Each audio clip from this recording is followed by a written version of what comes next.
Alright दोस्तों, सबसे पहले हम जानेंगे कि एक सेल्स ऑफिसर का बेसिकली रोल क्या होता है। किसी भी प्राइवेट बैंक में सेल्स ऑफिसर बहुत सारे काम कर रहा होता है, जैसे नंबर 1 सेविंग्स अकाउंट ओपन करना या फिर करंट अकाउंट ओपन करना। इसके अलावा क्रेडिट कार्ड सेल्स करना, लोन्स वगैरह देना या फिर पॉलिसी वगैरह सेल्स करना।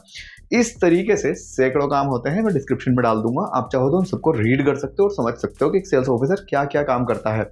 साथ ही साथ जिस बंदे को एक बार कोई सामान बेच दिया, ठीक है, उसी सेम बंदे को दोबारा से कोई भी नया प्रोडक्ट या फिर अल्टरनेटिव प्रोडक्ट्स बेचने की कोशिश करना, ये भी एक सेल्स ऑफिसर का काम होता है, जिसको हम अंग्रेजी में क्रॉस सेलिंग कहते हैं। सबसे पहले आप एग्जिस्टिंग कस्टमर्स को कुछ नया बेचने की कोशिश करोगे, उसके बाद आप उन्हीं सेम कस्टमर्स को क्रॉस सेलिंग करने की कोशिश करोगे, और इन सभी कामों को एक सेल्स ऑफिसर बखूबी निभा रहा होता है, कर रहा होता है। अगर आपको किसी भी प्राइवेट बैंक में, चाहे वो HDFC बैंक हो, एक्सिस बैंक हो, कोटक महिंद्रा बैंक हो या फिर कोई भी, आपको एक सेल्स ऑफिसर के तौर पे काम करना है या सेल्स ऑफिसर की पोस्ट पे काम करना है, तो आपको सेल्स के बारे में बहुत अच्छी नॉलेज होनी चाहिए। अगर आप सच में सीरियसली सेल्स सीखना चाहते हैं तो हमने इसके ऊपर 5 से 6 वीडियोस बनाए हैं, जिनके लिंक आपको डिस्क्रिप्शन में मिल जाएंगे। आप चाहो तो उन वीडियोस को देख करके भी सेल्स करना सीख सकते हो, या फिर इसके अलावा बहुत सारी चीजें। दोस्तों, इस वीडियो का पॉइंट नंबर 2 है सैलरी स्ट्रक्चर। देखिए, आमतौर पर हम जिन बैंकों की बात कर रहे हैं वो सारे प्राइवेट बैंक हैं, जैसे कि HDFC bank, Kotak Mahindra bank, ICICI bank या फिर एक्सिस बैंक। इन सभी बैंकों में एक फ्रेशर सेल्स ऑफिसर की सैलरी 20,000 रुपए से लेके 30,000 30,000 तक हो सकती है। अच्छा, आप कहोगे किसकी सैलरी कितनी, तो मैं आपको बता दूं। देखिए, थोड़ी सी चीजें मैटर करती हैं। सबसे पहले आपकी लोकेशन मैटर करेगी। अगर आप किसी शहर में रहते हैं तो आपको सैलरी ज्यादा देखने के लिए मिलेगी, लेकिन अगर आप किसी गांव वाले इलाके में रहते हैं, गांव में रहते हैं, तो आपको ऑब्वियसली सैलरी कम देखने के लिए मिलेगी। तो जी हाँ फ्रेंड्स, आपकी लोकेशन और आपका इंटरव्यू और आपकी स्किल्स बहुत मैटर करती हैं एक जॉब के अंदर। दोस्तों, अब हम बात करते हैं पॉइंट नंबर 3 की, जिसमें हम बात करेंगे इंसेंटिव्स एंड पर्क्स की। देखिए, एक बैंक ना आपको बहुत तरीके की सुविधाएं देता है, जैसे आपका कई बारी PF कटेगा, जो आपका एक तरीके से फंड्स होता है, उसमें आपके पैसे सेव होते रहेंगे।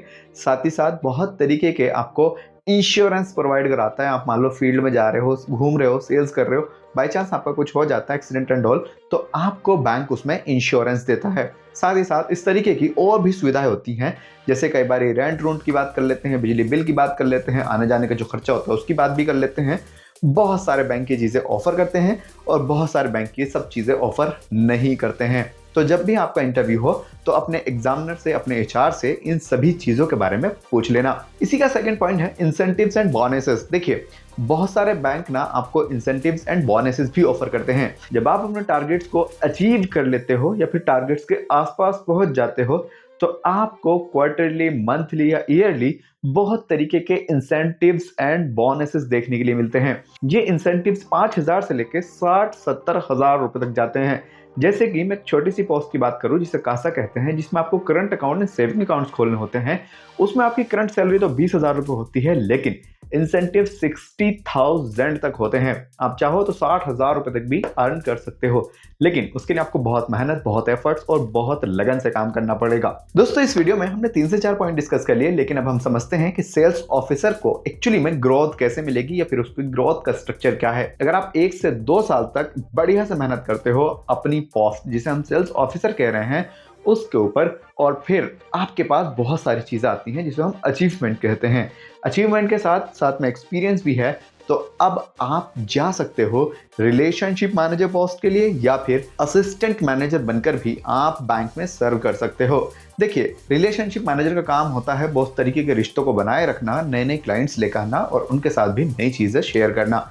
यहीं पर अगर हम बात करें असिस्टेंट मैनेजर का, तो उसका काम भी ऑलमोस्ट सेम सा होता है। हमने इन दोनों टॉपिक्स के ऊपर अलग अलग वीडियोस बनाए हुए हैं, आप चाहो तो देख सकते हो, लिंक आपको डिस्क्रिप्शन में मिल जाएगा। अब दोस्तों, ये सारी चीज़ें ना आपके ऊपर मैटर करेगी कि आप कितनी मेहनत करते हो और कितने दिन में इन सभी पोस्ट पे जा पाते हो, चाहे वो असिस्टेंट मैनेजर हो या फिर रिलेशनशिप मैनेजर।